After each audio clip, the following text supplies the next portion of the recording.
Yang terhormat kepada dosen pengampu mata kuliah pengantar psikologi Islam yaitu Ibu Sri Nurul Mila PhD, dan teman-teman semuanya saya ucapkan terima kasih karena sudah hadir dalam pertemuan kali ini. Jadi pada pertemuan kali ini kita bakal membahas salah satu masalah gangguan mental yaitu depresi. Sebelumnya perkenalkan, nama saya Nini Ibrahim. Saya Nidia Natania. Nama saya Putri. Saya Muhammad Rafi Ramadan. Oke, langsung saja kita mulai.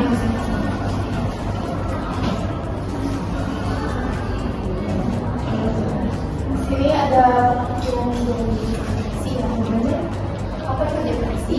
Nah, jadi seperti yang sudah kita ketahui bahwa depresi itu adalah suatu kondisi mental yang dimana kondisi mental ini sangat kompleks dan juga multifaktorial. Arti dari multifaktorial ini tuh bisa dipengaruhi oleh beberapa faktor ya.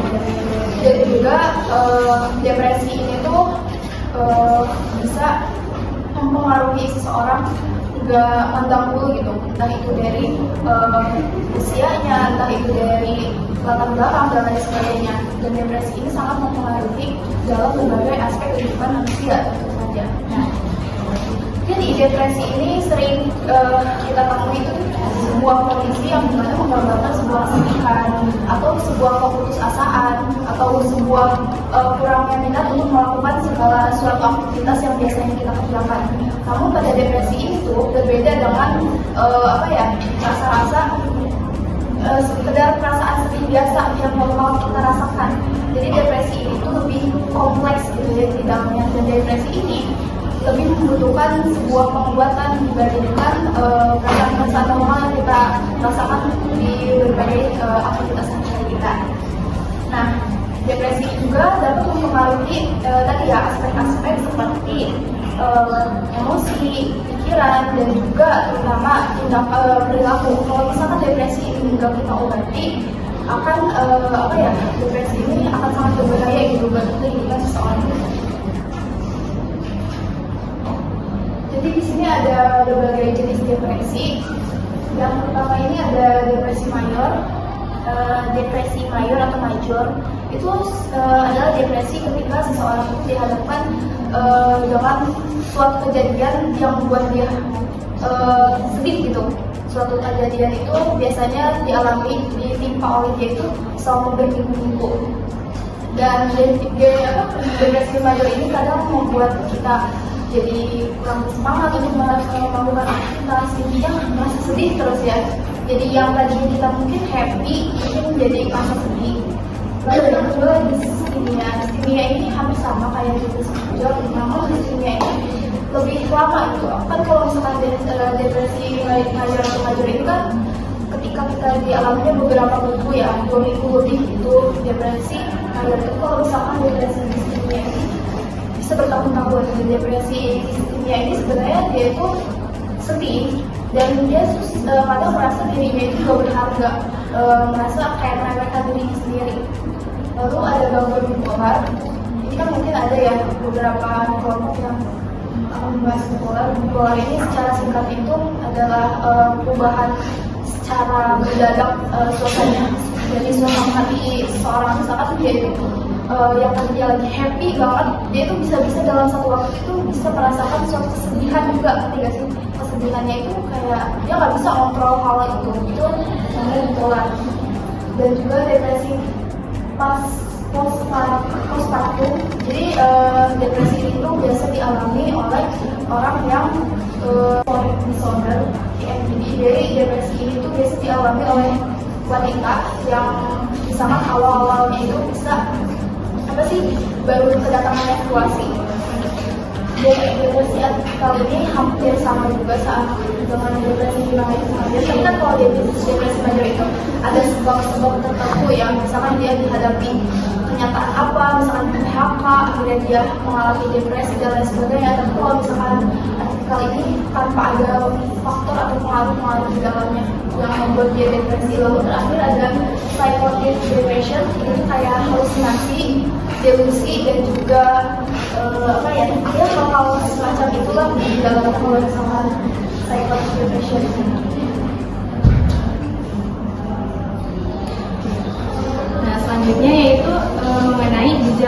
yang timbul pada orang depresi.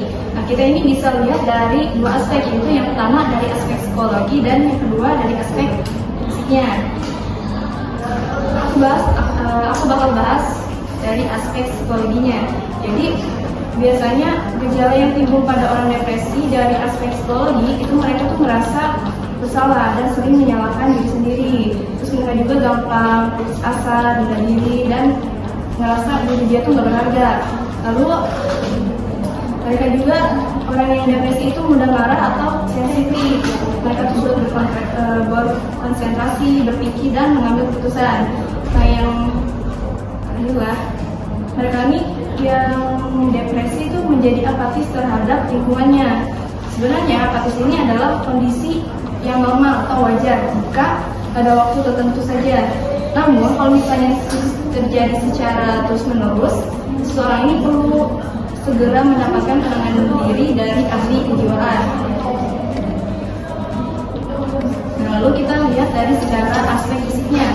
Jadi orang depresi secara aspek fisiknya mereka ini selalu merasa kelelahan dan gak tenaga, selera makan menurun dan tidak berselera makan. Terus mereka juga mengalami insomnia atau malah terlalu banyak tidur, dan kadang mereka tuh gerak tubuh dan cara bicara mereka ini lebih lambat dari biasanya. Selanjutnya ada penyebab depresi. Jadi penyebab depresi ini sebenarnya belum diketahui pasti. Namun ada beberapa faktor yang dapat membuat seseorang ini lebih rentan mengalami depresi, mulai dari faktor genetik hingga adanya luka batin atau trauma. Kondisi ini perlu ditangani oleh psikiater agar pasiennya ini gak berkelanjutan ya.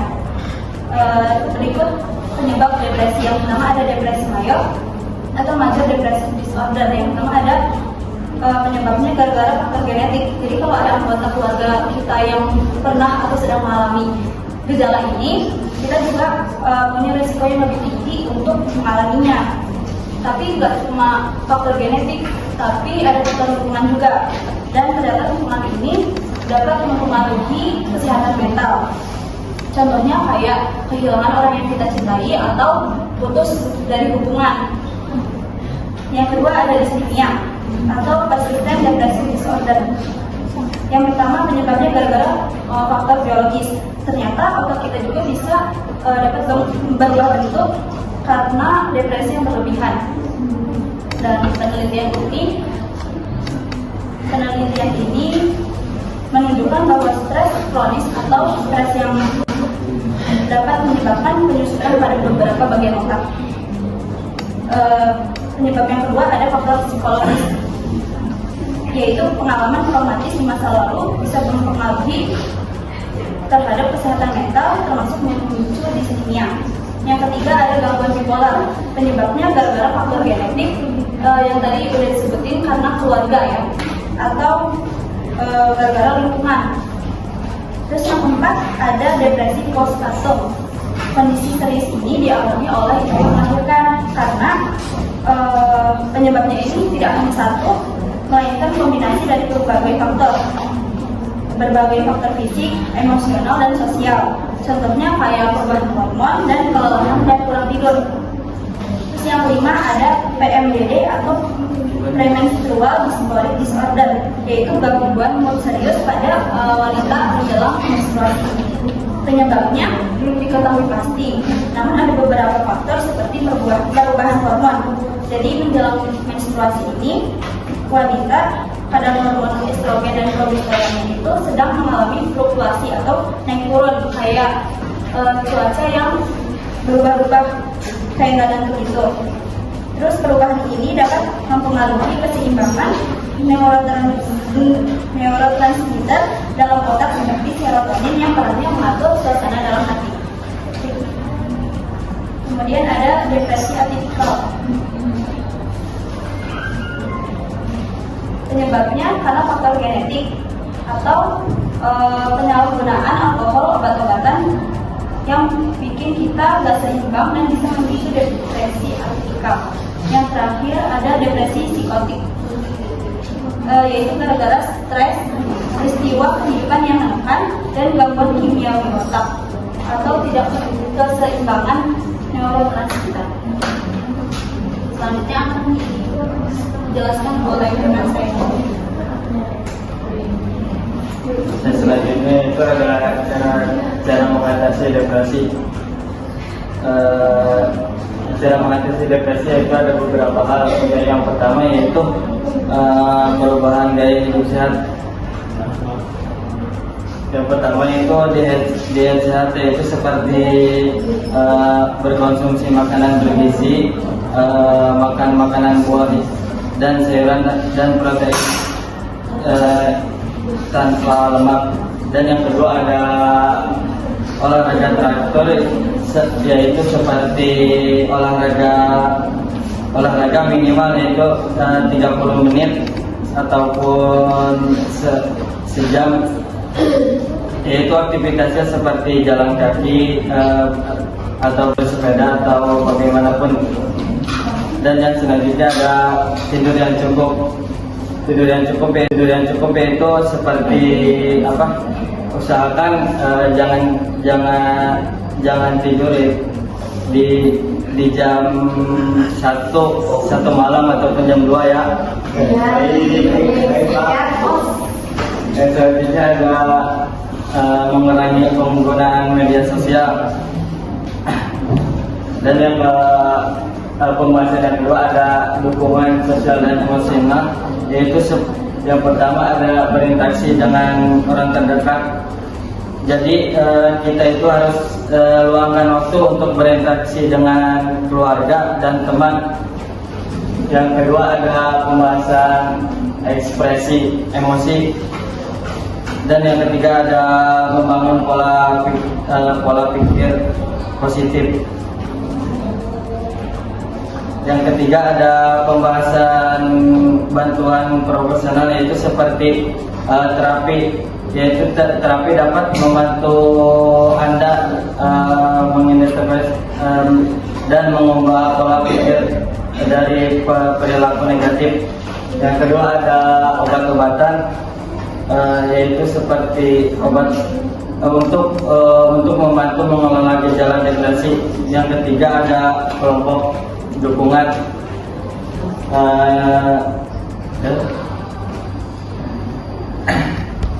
Yang terakhir ada spiritualitas.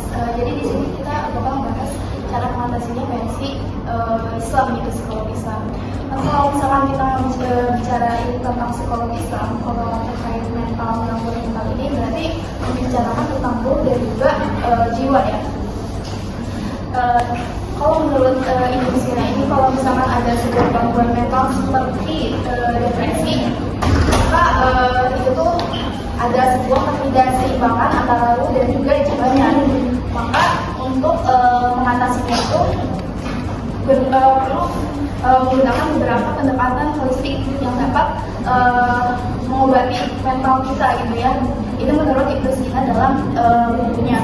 Lalu Ibu Sina juga menjelaskan apa itu pendekatan holistik. Jadi pendekatan holistik ini maksudnya kita itu menggabungkan seluruh pengobatan seperti menggabungkan seluruh pengobatan seperti dukungan sosial, relaksasi, meditasi dan lain sebagainya, serta menguatkan yang namanya spiritualitas kita. Kan kalau misalnya dulu kan salah satu yang udah dibahas oleh kemarin itu adalah hal-hal yang menyangkut kepada spiritualitas ya. Berarti kalau misalkan cara mengatasi hal Islamnya itu, kita juga harus menggabungkan segala aktivitas spiritual kita, kayak misalkan ibadah dan juga hal-hal yang lain sebagainya.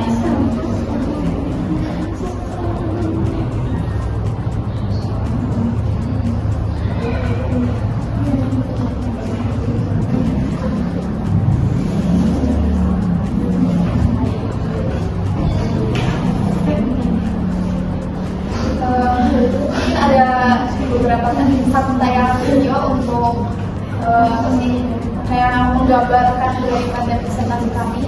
tentang depresi. Apakah kalian seseorang yang menggunakan kekerasan dan melakukan apapun yang kalian mau karena kalian mau? Yang lalu itu sebagai manusia bisa menjadi kehidupan kalian. Mungkin kalian pernah merasa sorot, kurang, sedih. Silakan. Yang mana bagi kalian sepertinya mewakili apa yang kalian rasakan. Mungkin perasaan tersebut sudah berlangsung lama sehingga kalian terbiasa dan mulai belajar untuk tidak membandingkan dengannya. Dan saat waktu terdekat kita pun menanyakan bagaimana keadaan kita, seringkali kita menjawab belum sadar dengan kalimat yang kira-kira terdengar seperti ini. Apa yang kita terus bersama merunyam bersih kalimat itu bersamaan dengan satu kemungkinan yang patut kita pertimbangkan. Kemungkinan apa itu? Kemungkinan bahwa apa yang sedang kalian rasakan adalah depresi.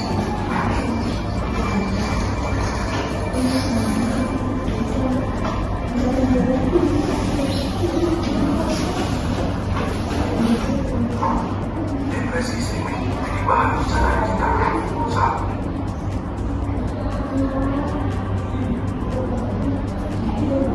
sedang merasa lelah karena tugas yang lain. Kita percaya teman kita dengan mengatakan bahwa kita depresi. Saat sedang sedih selama sekarang, kita berpura-pura depresi. Tapi apakah setiap saat kita mengatakan bahwa kita depresi, kita benar-benar dalam keadaan tersebut?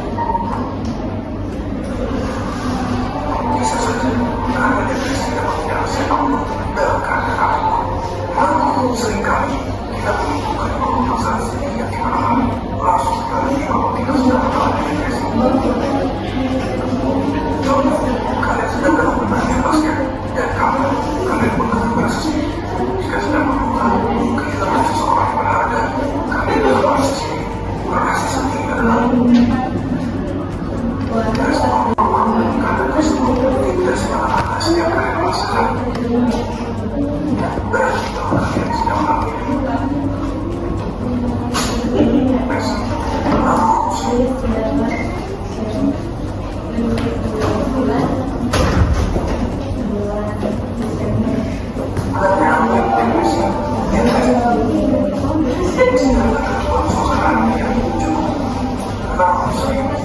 pada zaman dahulu, depresi seperti yang terus balik dihubungkan, bahkan seperti yang terus balinis dan disebutkan melankolia, sampai akhirnya dihubungkan dengan ketidakseimbangan dunia dalam otak yang benar menguasai kelompok itu mengalami sebelumnya.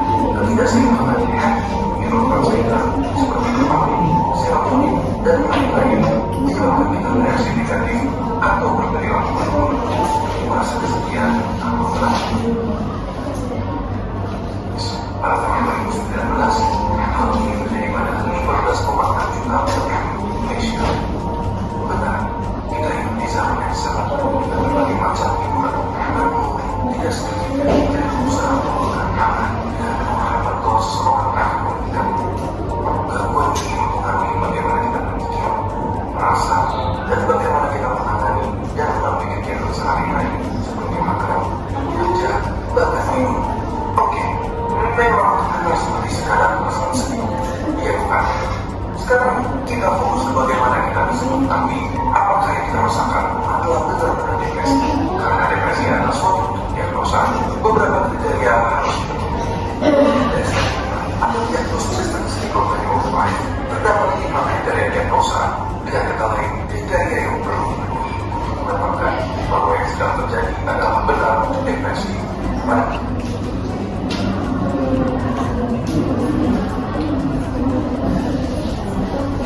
Dan dari yang pertama, terdapat 9 gejala yang perlu kalian perhatikan. Ya, seluruh 9 hanya untuk memenuhi kriteria pertama. Jika 5 dari 9 gejala tersebut ada secara bersamaan selama 2 minggu dan paling tidak salah satunya adalah pertama, mengenai penurunan suasana hati seperti merasa sedih, kosong atau putus asa. Atau yang kedua, yaitu kehilangan minat terhadap aktivitas sepanjang hari dan tidak diakibatkan kondisi medis tertentu. Kalian telah memenuhi kriteria pertama dari depresi. Gejala-gejala ini tidak akan dipilihkan sekadar sering melakukan latihan tanpa tujuan dan menentukan jari ke meja saja menjadi lambat dalam memberikan respon atau reaksi dari sebuah masalah diri sendiri merupakan bagian dari gejala usaha menghadapi depresi. Namun, jika tidak terjadi, jika kalian memiliki dari yang pertama, apakah gejala-gejala tersebut? Nah, untuk ke atas ya, jadi ya gambarannya kurang lebih kayak gitu ya. Jadi depresi itu berbeda dengan perasaan-perasaan normal yang kita alami. Depresi itu kan tadi ada beberapa kriteria yang harus yang biasanya ada didiagnosa sebelum didiagnosa sebagai penderita depresi. Nah, sebab itu tadi kan kita udah membahas ya beberapa pengertian. Teman-teman kegambar nggak depresi itu kayak gimana? Intinya depresi itu adalah hal yang perasaan-perasaan yang nggak normal gitu loh, perasaan-perasaan yang terjadinya itu nggak normal gitu, entah itu dalam segi waktu ataupun segi perilaku yang dihasilkan oleh depresi tersebut. Dan depresi itu kalau misalkan juga kita tangani langsung dengan pengobatan itu kan bisa berakibat fatal ya bagi siapapun yang mengalaminya. Tadi ya, terus kita udah menjelaskan juga beberapa faktor, ada beberapa faktor entah itu dari eksternal ataupun internal. Kalau misalkan eksternal itu kebanyakan depresi ya faktornya dari eksternal, dari luar, dari lingkungan sekitar kita.